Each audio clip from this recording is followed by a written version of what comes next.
బెంగాల్లోని 15 పోలింగ్ బూత్లలో రేపు రీపోలింగ్ జరగనుంది. మగ్రాహత్ పశ్చిమలో 11, డైమండ్ హార్బర్లోని 4 బూతుల్లో రేపు రీపోలింగ్ నిర్వహించేందుకు ఈసీ ఏర్పాట్లు చేస్తోంది. ఫల్తాలోని 30 బూతుల రీపోలింగ్ కి సంబంధించి ఇంకా నిర్ణయం వెలువడాల్సి ఉంది. డైమండ్ హార్బర్, ఫల్తాలోని కొన్ని పోలింగ్ బూత్లలో ఈవీఎం టేపింగ్ జరిగిందన్న ఆరోపణలపై ఎలక్షన్ కమిషన్ ఈ నిర్ణయాన్ని తీసుకుంది. బీజేపీ సింబల్ కనిపించకుండా టేప్ ఉన్న అన్ని బూత్లలో మళ్లీ ఓటింగ్ చేపడతామని వెల్లడించింది. ఓటింగ్ యంత్రంలో కమలం గుర్తు దగ్గరున్న బటన్ని వినియోగించకుండా దానిపై టేప్తో కప్పి ఉంచినట్లుగా పశ్చిమ బెంగాల్ కో ఇన్ఛార్జ్ అమిత్ మాలవీయ ఆరోపణలు చేశారు.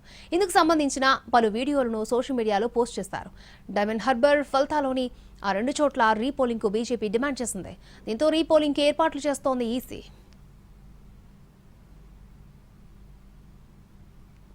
మరోవైపు ఈవీఎంలు భద్రపరిచిన స్ట్రాంగ్ రూమ్ల చుట్టూ బెంగాల్లో రాజకీయం నడుస్తోంది.